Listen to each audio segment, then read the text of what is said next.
Vasudevaya. Om Namo Bhagavate Vasudevaya.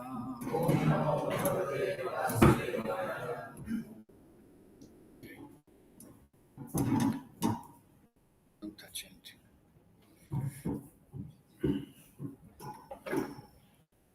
Today we are reading from Srimad Bhagavatam. This is 4th Canto, chapter 26. King Puranjana goes to the forest to hunt. Text 20. Okay, so what did we discuss last Tuesday? Anyone was here? Anybody else? Tuesday. Discussion, nobody knows anything, nobody remembers anything. How many of you were present here last Tuesday? So, something.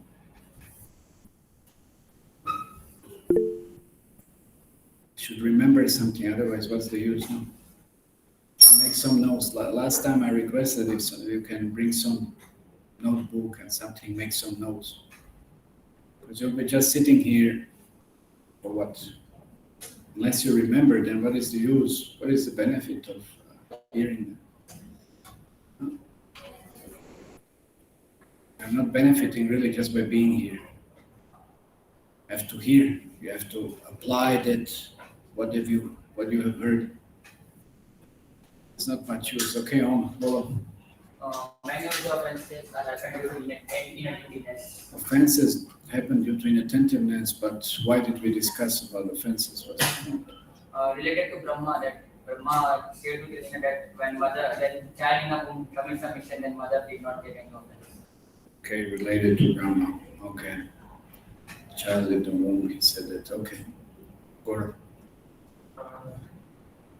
someone is apologizing, we can know that he is really repenting by knowing its seriousness and sincerity. Okay, if somebody is repentant and it's apologizing, how do we know that somebody is sincere in that?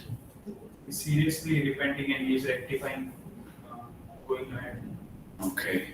Heard that, Kiran? Bolo.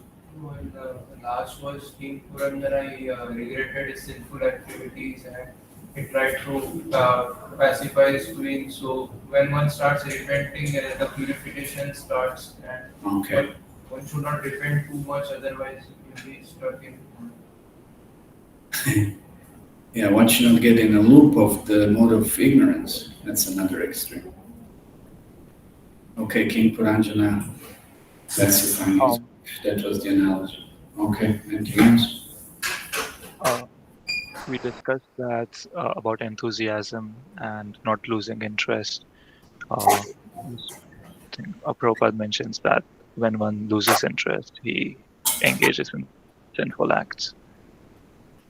Okay, so when one is not enthusiastic about Krishna consciousness, he'll be enthusiastic about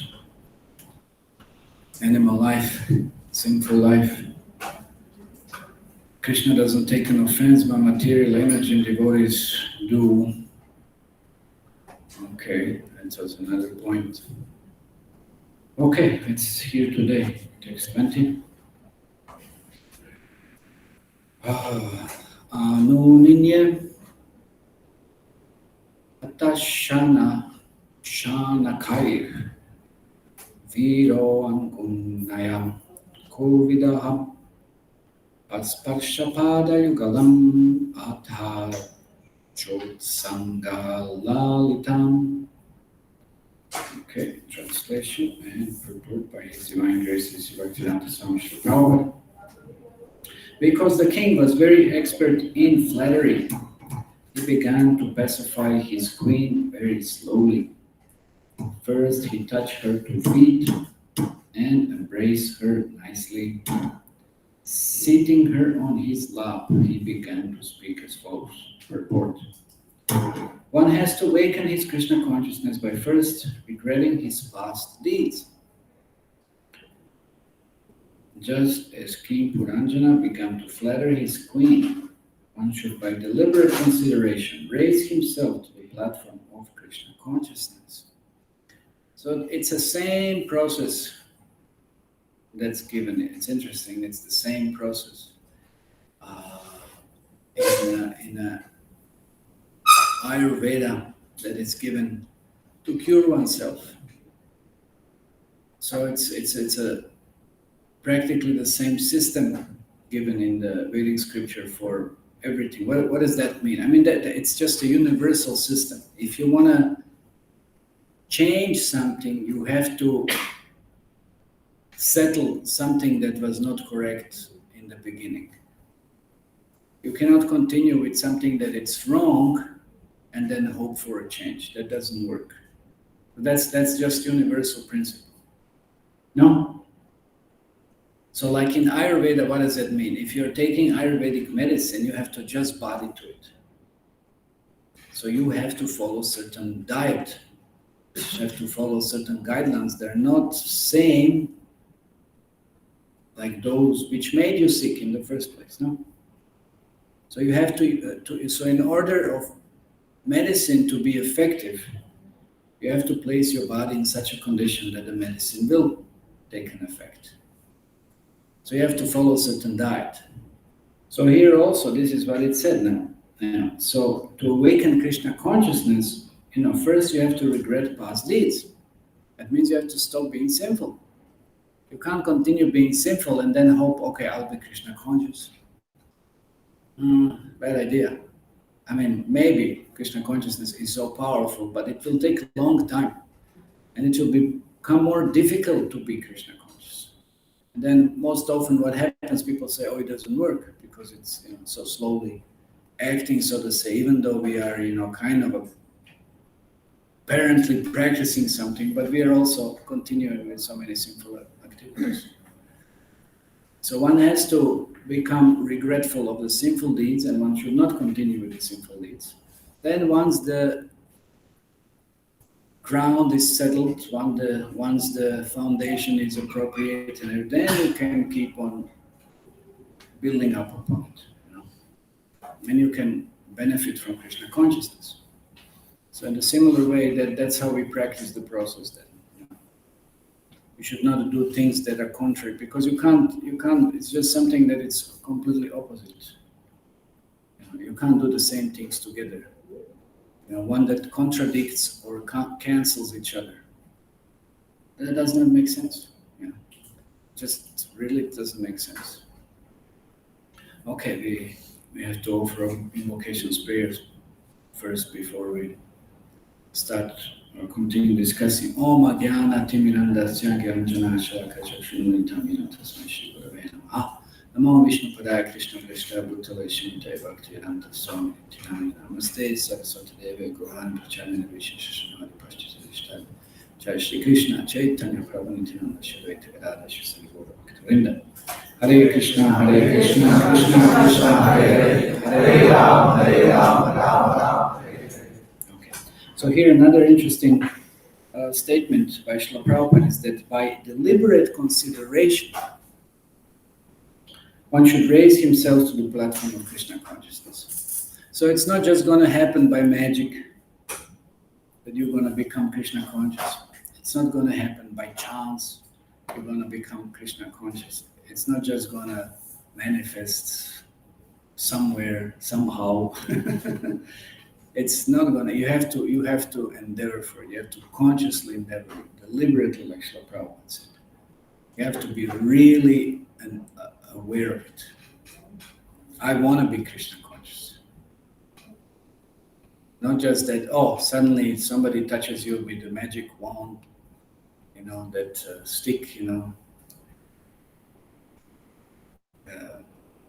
magician stick or something, and then suddenly, wow, I'll become Krishna conscious.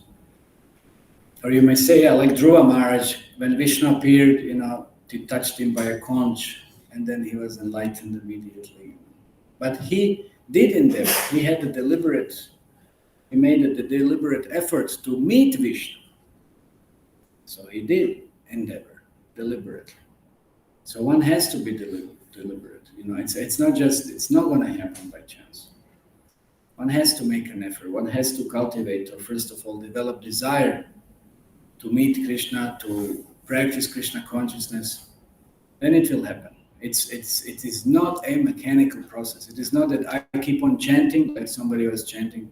Somebody was talking to me who was chanting many rounds, but struggling so heavily with his consciousness and Krishna conscious practice and whatever. So what is the? It's not a mechanical process. It's a process of consciousness. So one deliberately has to endeavor. One has to try to really think of Krishna and follow Krishna. So then when that happens, then of course then one can expect some results. So to attain such an end, one must touch the lotus feet of the spiritual master. What does it mean, touching the feet of spiritual master? Who knows? What does that mean? Submission. Wait a second, where's your hand? You have a hand? Anybody else? Huh? What does it mean to touch someone's feet? Huh? Yes. Blessing, Ashirvad. Ashirvad, okay. Ashirvad. Okay, anything else? Surrendering to him and taking initiation. Surrendering, okay, yes. Following the orders. Following the orders, instructions. Who said that?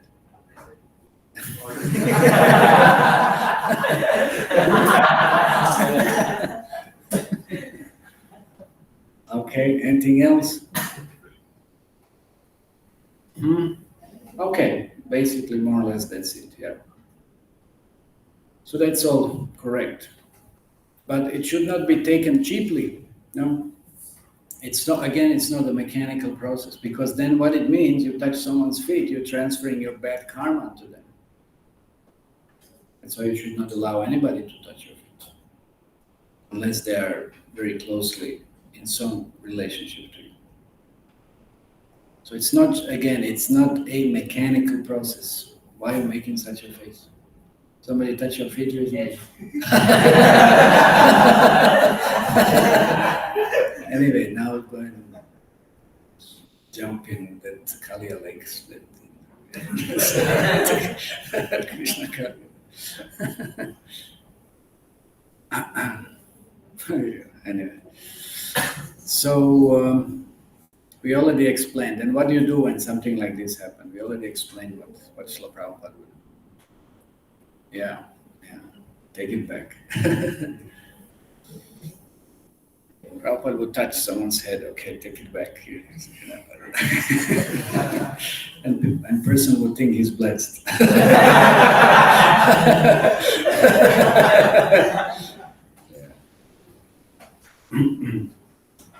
So that's one must touch the lotus feet of spiritual master, because without mercy of Guru, of course, there's no guidance. We're just speculating.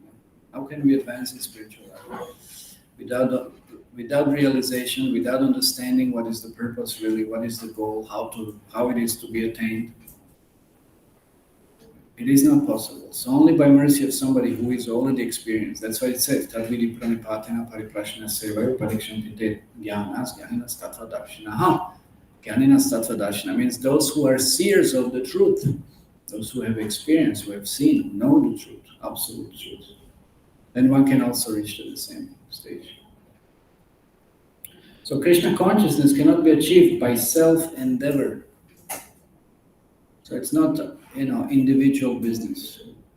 You cannot do it on your own. How many people have that tendency?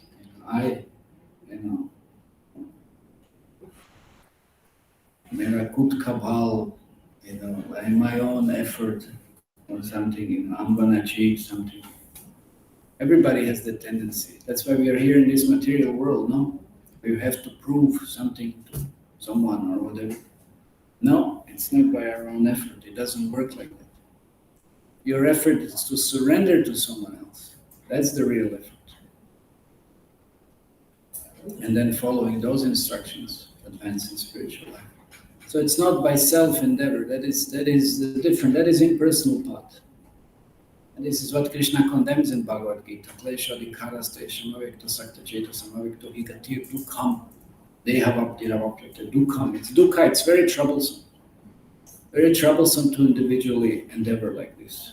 Yeah. That's why it is said this is like, crossing the ocean by holding the tail of a dog. It's very difficult, almost impossible. By our own efforts like this, trying to endeavor to advance in spiritual life. What is our strength? You're so weak in front of Maya. You're so struggling with lusts, anger, greed, so much struggle. Now, where is the question of advancing, further? It's only by the mercy of Buddha and Krishna, trying to follow in their footsteps. So it's not, it's impossible by just self-endeavor. And then points out also, it's just something that it's very inappropriate because it is very selfish, it is very self-centered. That points to the false ego, which is mode of ignorance, born out of mode of ignorance. So then where is the question of spiritual consciousness? So that there's no question then of spiritual progression. So one must therefore approach a self-realized Krishna-conscious person and touch his lotus feet. Prahlad Maharaj therefore said, Naisham matis tavat uru kramam krim sprishati anatha pagamo yad artaha mahiyasam padarajo vishekam nishkinchananam navrinta vrinita yadvat. One cannot come to the precincts of Krishna consciousness unless he touches the dust of the lotus feet of a person who has become a Mahatma, a great devotee. Okay, so how do we get mercy of a great devotee? How do we get mercy of a great devotee? Yes? By serving. By serving, okay. By pleasing them. By pleasing them. What else? What is the three-type formula that is given in Chaitanya Charitamrita? One is mentioned right here.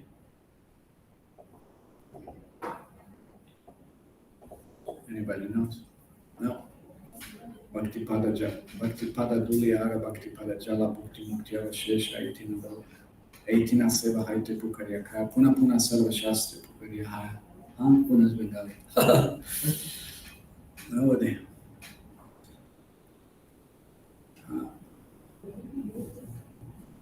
Yes. Touching the feet. Yeah, that was mentioned, but not exactly touching the feet. You don't touch the feet. Distributing knowledge of Srimad Bhagavad Gita. That's okay, but that's not it. Remnants of their food. Wait a second. Dust, yes, dust. And just water from which the feet. That's why how you get mercy of the feet without touching. Dust or water. So Charnamrit, dust also when you offer pranam, dandavat or something, that's also collecting dust. Or you can touch the, okay, I won't say some things because we start doing this. So that's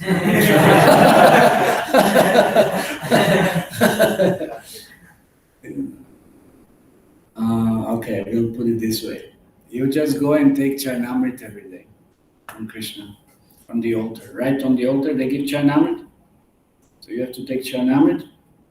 Yes, you have to take Mahaprasadam, the remnants of the food, and of course the dust of the lotus feet. So this is the beginning of the surrendering process. I've seen, really, many times you've seen devotees. I remember in the West, I was also like this, you just hear about certain things, this is how you're going to be advancing in spiritual life, and you really become bad doing some things like this, I heard about Mahaprasadam, I was eating like anything, It's like I was just thinking, where's Mahaprasadam? There was so much, it was difficult to follow this, but somehow I managed. And then something that I won't tell you what to do, I was also doing like this, collecting dust from the lotus feet and like this, without touching the feet, then you really surrender. You really try to do as much service and getting Charnamrit and things like that. Especially, I won't tell you some stories. I shouldn't do these things, but sometimes getting the whole bucket of Charnamrit from different sources.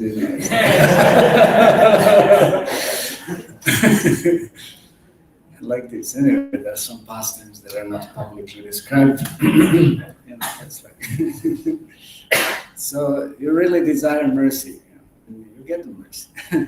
Of course, many times it's better to share. That's also there. If you get something, then you share it with someone else, you get more mercy. That's also important. Okay. So this is the beginning of the surrendering process. So with touching the feet also means humility. That's another very, very important quality that one must have. That means humility, because one becomes subservient, one becomes surrendered, so that requires humility. So then with this kind of attitude, that's what we said, Tadvidi Pranipatana Pariprashna, Paripratana, and then Sevaya. So Pariprat means it should be with the proper attitude, very submissive.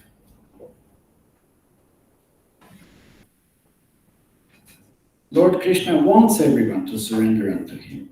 And this surrendering process begins when one touches the lotus feet of a bona fide spiritual master.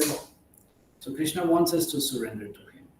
It's not that he wants us that, like nowadays people want to be worshipped, adored, recognized. It's not in that sense. Krishna doesn't need that. He has already too many. Sahasra Tirtha, Sahasra, Lakshmi Sahasra, not just Sahasra, there, who knows what the number might be. It's trillions and trillions and trillions, whatever. That's not the point, but Krishna reciprocates with them. Krishna expands for all of them. So Krishna is not in requirement of anything. We are the ones who need it, because we will not be happy and fulfilled unless we, it's like you have some machine or something and you don't plug machine into electricity. What is the use of that machine? No. You need the energy. You need the source of whatever potency that you're supposed to operate with and be active and function properly and this and that. No. So we need Krishna. It's not that Krishna needs us. We require Krishna's mercy. That's why we require to serve, and that's why we require to connect to Krishna. And what is the process of that connection? What is that plugging in? That's the spiritual master. Because he is already connected, so then when we can connect to him. We cannot connect directly to Krishna. That's also interesting. I mean, if you use the same analogy, when you travel throughout the world, I have to carry, there's one little kind of adapter, little box. No, it's not adapter, it's a plug.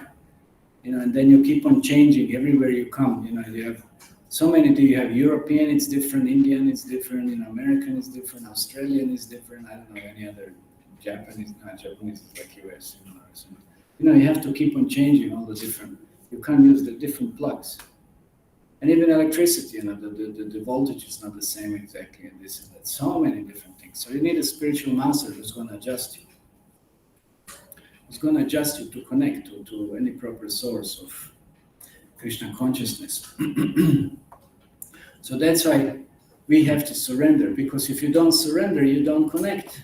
That's the thing. You have to surrender. You have to first of all adjust yourself then. Guru is going to help you how to adjust, but you have to agree to that adjustment. And this is something we said in the beginning about this Ayurveda, setting the body in a proper way that the medicine will work. No?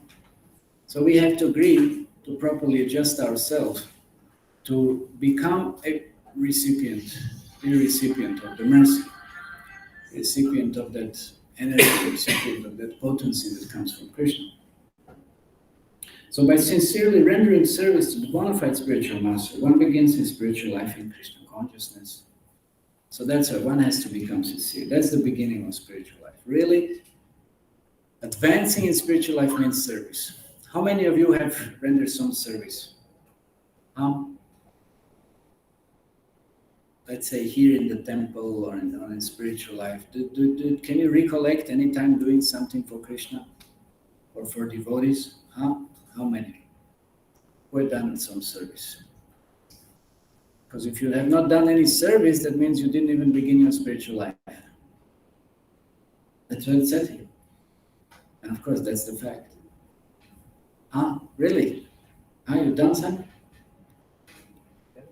What? Prasadam, okay, that's nice. You did something? Dishwashing. Dishwashing, okay. Suraj, you didn't do any service. So unless you've done any service, then you're not advancing spiritual life. Okay, then those of you who didn't do any service after this class, please remove the chairs on the sides. And you start your spiritual life. Do some service. Maybe you can also start serving some prashadam, but of course you should know how to do that also. And that, you see, that's the point. It's not just I'm going to do something. You have to know how to do something. That's what somebody has to point out. It's not like many times we say remove the chairs and somebody grabs it like this, and just scratches all the marble and the chair and everything. Service has to be done properly. Willingly, with it should be pleasant, it should be appropriate. So it's not even easy to do the service. One has to know how to do it. That's also important. So by sincerely rendering service to the bona fide spiritual master, one begins his spiritual life in Krishna consciousness. Touching the lotus feet of the spiritual master means giving one's false prestige and unnecessarily puffed up position in the material world. How many times we heard that this kind of false pride, it's just destructive for the spiritual life. And how important humility is. That's why we have example in when it's Ratha Yatra time, right? The king comes and he sweeps in front of the Lord. He becomes a sweeper for Krishna. So he is taking very humble position. Of course, he understands that by mercy of Krishna only, I can occupy and be in such a position. Therefore, my duty is to serve the Lord again. Somebody who is definitely greater than I am. So, by humble submission again, one can advance in the spiritual life, not by some kind of puffed up. I'm so puffed up, why should I do it? Like we know that story of one very famous scholar, Madan Mohan Malaviya, came to meet Bhaktisiddhanta Saraswati Maharaj in Prayag, and then some disciple informed that Maharaj is just busy momentarily with something, so please, if you could just wait a little bit, and then once he's available, then you will be noted. And then he asked him in the meantime, please, if you can help, there's some devotees that were washing dishes in the kitchen. And then he said actually that he had so many questions. No? So then he went to kitchen and he started washing dishes. And then once everything was done, then he was told that he could meet now Bhaktisiddhanta Saraswati Maharaj, and he said, I don't have any questions. I don't have any more questions because all of his questions have been answered. How? By performing devotional service. See, when one takes the humble attitude and position, Krishna from within reveals everything. So that's why devotional service is so essential. So those who remain in the darkness of material existence due to their falsely prestigious position, so-called scientists and philosophers, are actually atheists. Somebody who is proud of their so-called material knowledge. What is material knowledge? That is paravidya and aparavidya. So what is the use of material knowledge, which is relative knowledge, temporary knowledge, imperfect knowledge? And you're so proud about it. Amazing. That's why it's so painful. I mean, sometimes you can study lives of different scientists, philosophers. There is always somebody who inevitably comes at some point of their life or whatever and just completely smashes everything they've worked so hard for their whole life. How does that feel? Doesn't feel nice. And it does happen because there's certain theory established, certain this, certain that, and here comes somebody who just completely just turns everything upside down. Not very pleasant. To realize that you have wasted all your life. Yeah? You wasted all your life for nothing. For nothing. And you were so proud, you were so confident. Maybe you even received some awards, whatever it might be. Yeah. Just like I said, that I like that incident. I mean, the story. And I know that there's one Mataji. She's PhD in astrophysics, based upon some Hawking's research and this and that, which completely was turned over, and then it's completely useless, overturned, completely. So now she has PhD in nothing practically.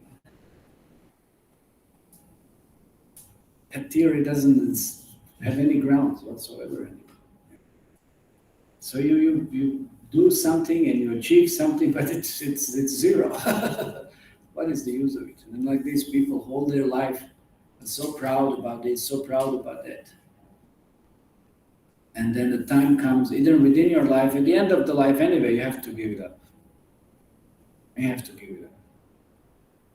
So that's very purifying for those who are having this kind of atheistic mentality. They do not know the ultimate cause of everything. Although bewildered, they are not ready to surrender themselves to the lotus feet of a person who knows things in their proper perspective. In other words, one cannot rouse Krishna consciousness simply by his own mental speculation. One must surrender to a bona fide spiritual master. Only this process will help one. So this is the conclusion. One must surrender. One has to follow certain guidelines. Okay. Any comments or questions on this? Oh, it's already the time. Okay, there's so much time. It's running.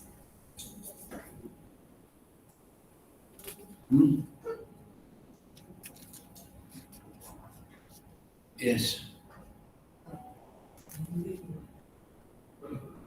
प्रभु जब हम किसी के पैर छूते हैं वो आशीर्वाद देने की दृष्टि से होती है, हम उसे किस सरेंडर करते हैं, इसमें मुझे अभी doubt. To whom to surrender? What he said, I didn't hear how. He's saying when we touch the feet, so Prabhuji, what is the attitude actually? How do we convey the attitude? Whether we are actually touching the feet for taking blessings or surrendering? Yeah, but then that means, we are asking for certain service. No? Are we ready then? Once we touch the feet, are we ready to follow instructions then? Not just I touch your feet and to hell with everything else. Who cares? No? So. तो जैसे हम अपने गुरुओं को जो प्रणाम करते हैं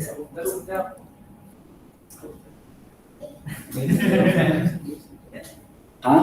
वो बोल रहे हैं कि जब हम पैर छूते हैं तो फिर हम लोगों को रेडी रहना चाहिए सेवा देने की. प्रभु जब हम You know what? Suraj will explain everything. प्रभु जब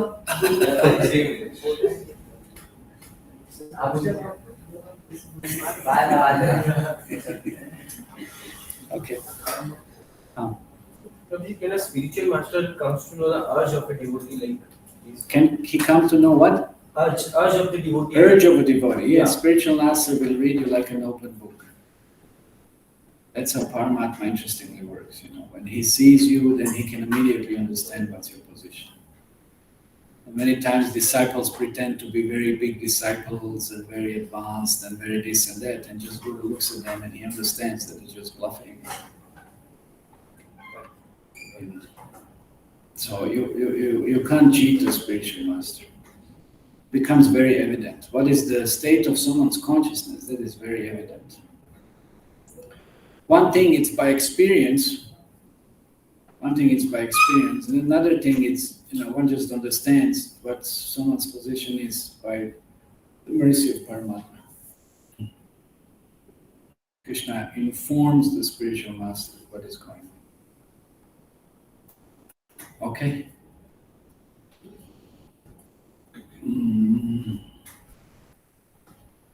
Nothing else? We have, let's say, 5 more minutes. Okay, because I'm not going to be here. Wow. Anyway, nobody will discuss this Ranjana story. Okay, fast. We'll do one more verse.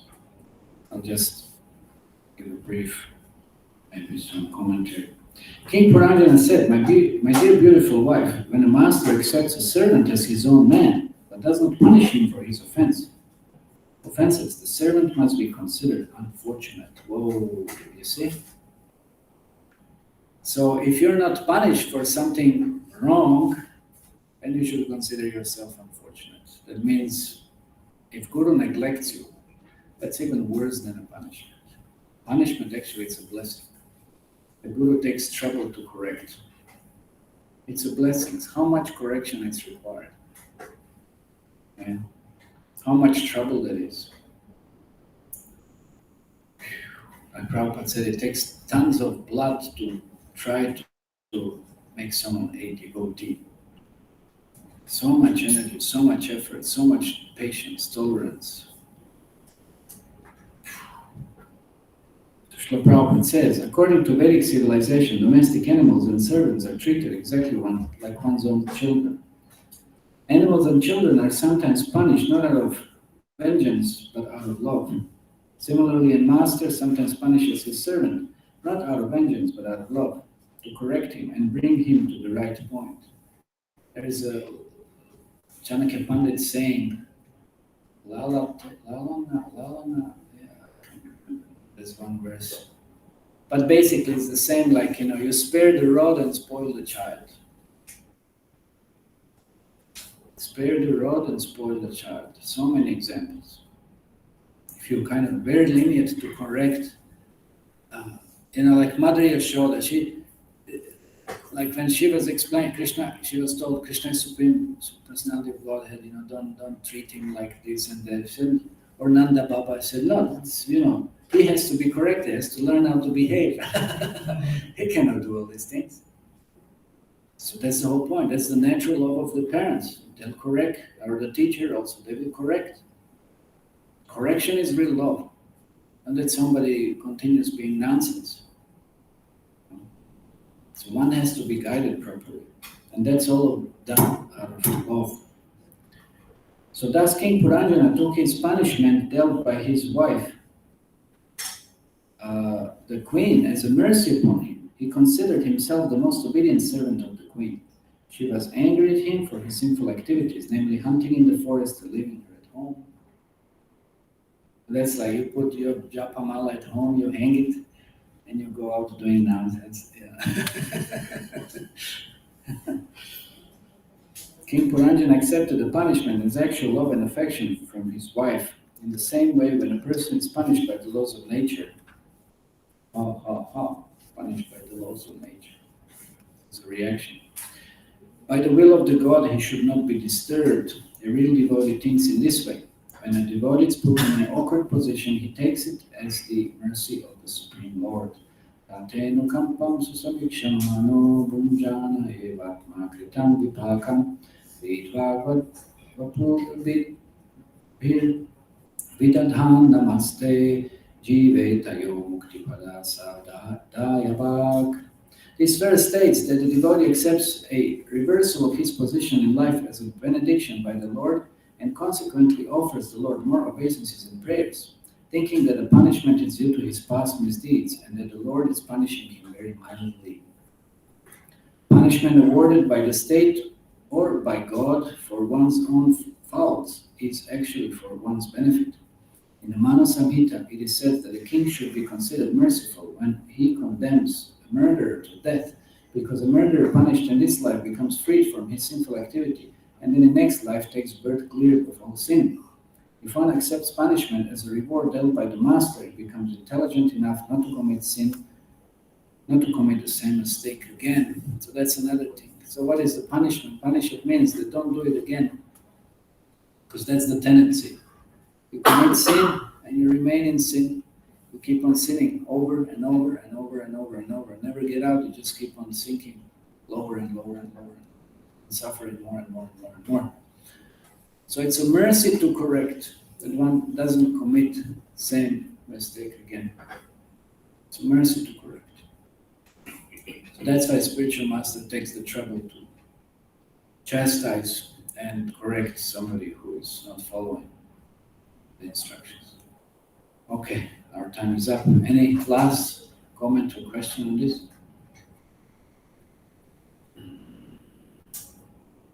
Okay, and then the final conclusion that one should be happy when corrected. One should be happy. That's a sign of proper consciousness. Just like Advaita Acharya agitated Chaitanya Mahaprabhu just to be noticed. And he was ready to be punished. It didn't matter, but just to be noticed by Chaitanya Mahaprabhu. So he was looking for punishment. Let's consider this the most wonderful blessing to receive. Nothing? Yes. What is a proper consciousness? What is proper consciousness? For what? If you make mistakes, then If you make mistakes, then you shouldn't commit those mistakes again. Not that you take it as an excuse or take advantage of it. Okay, I can keep on making mistakes. No, you cannot commit making mistakes. Once you have to learn, no? Yeah. So that's a proper consciousness. You should not allow that tamasic lower nature to be justified. It can't be justified. If you keep on committing mistakes, that's obviously a sign that you don't have proper consciousness. That you don't have love, that you don't have regard, that you don't have respect. It's very clear.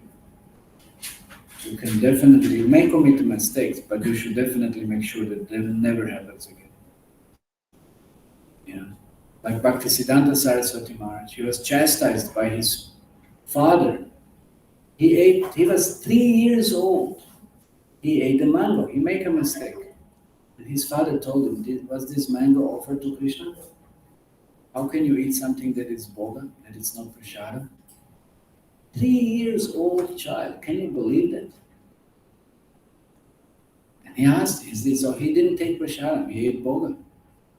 And Bhaktisiddhanta said, I'm a big offender. He made a vow never in his life to eat a mango.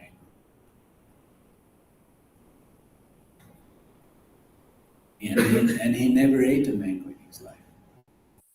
Small mistake. And he made sure he never does it again. Even worse than that, even more rigorous, more severe than that. He just never ate a mango. He always considered himself to be an offender to Krishna.